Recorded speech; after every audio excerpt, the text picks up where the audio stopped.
Well, for more on the situation in Libya, let's cross live now to Patrick Henningsen. He's a London-based journalist and managing editor of the 21stCenturyWire.com. Thanks very much indeed for joining us. Now, in a recent article, you suggest the African continent and Libya in particular has become a platform for a brand new Cold War between the Western states and China.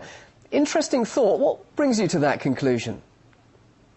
Well, if you look at the USSR versus the West, the original Cold War, this was not so much a war that was fought face-to-face on the military field. This was a war that was fought in third-party regions and usually through proxies.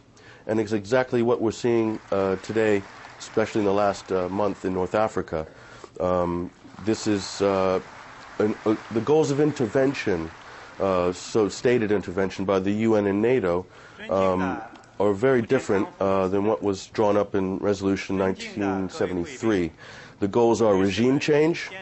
The goals are the control of resources in that region and the eviction, in other words, the dismantling of Chinese economic interests in Africa. Give us an idea, kind of please. Like a new. Sorry to interrupt. Give us an idea of those interests that China has, not just in Libya, but also in Africa. Sure. I mean, China has got, just in Libya alone, I mean, I could give you a long manifest from Angola to Uganda to Tanzania to Chad to Zimbabwe. Just in Libya alone, Chinese contracts are valued something like 20 billion US dollars, okay? A sizable investment on the parts of the Chinese in Libya.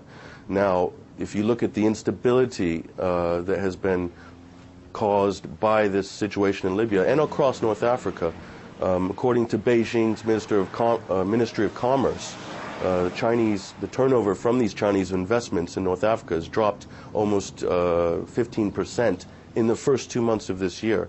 So destabilization is hampering Chinese influence and economic investment. Well, how is it then, if there is this tension, this potential Cold War, why isn't it a fact that China hasn't been more outspoken about what's been going on in Libya? For example, it did have the chance, along with Russia, to veto the UN decision to impose a no-fly zone and carry out aerial bombardments. Now, if China felt its interests were at risk there, why hasn't it spoken out or indeed vetoed that sanction?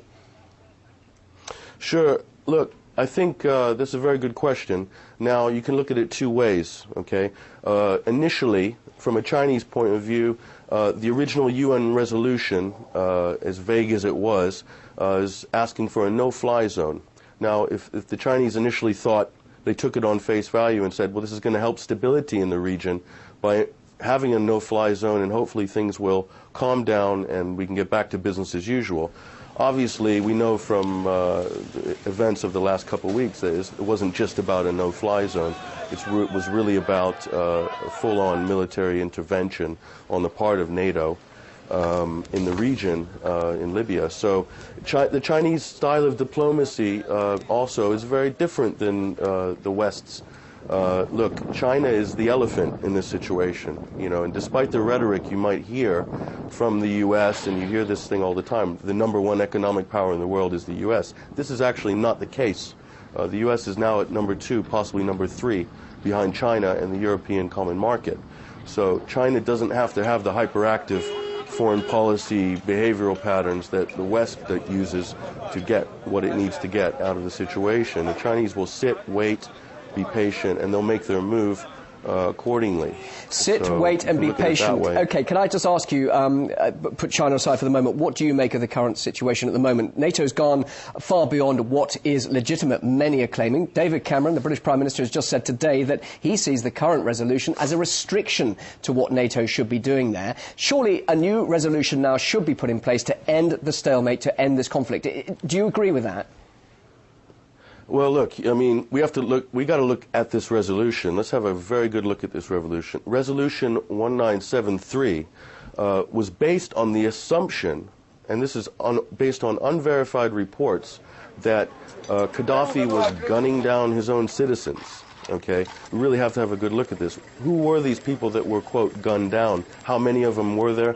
A lot of these are witness reports not are all verified by any independent international rush through a resolution at the 11th hour. We really are running out of time, Patrick, here, but just quickly, let's say a new resolution is brought in and it does actually say agree that there should be a regime change and indeed perhaps ground forces employed. Just briefly and finally, what could be the political implications, not just what's going on in Libya, but the political implications of that happening? Well, for the United Nations, the political implications are pretty obvious. From the Iraq, the UN is being used as a kind of bureaucracy. In other words, like let's put this simply: the UN is the parking meter ticket issuer who comes up, puts a ticket on your car, okay? And NATO is the clamper or the tow truck company that takes your car away, okay?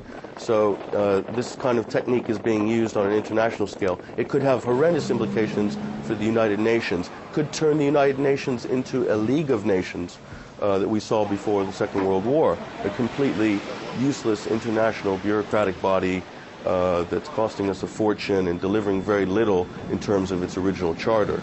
So this, from a Western political point of view, it could really be a problem at home for the US and the UK if they continue down this road of protecting corporate interests in the region and not really come up with the sort of international justice that people are expecting. Patrick, thanks so much for your time, for joining us live there in London. Patrick Henningsen, journalist and managing editor of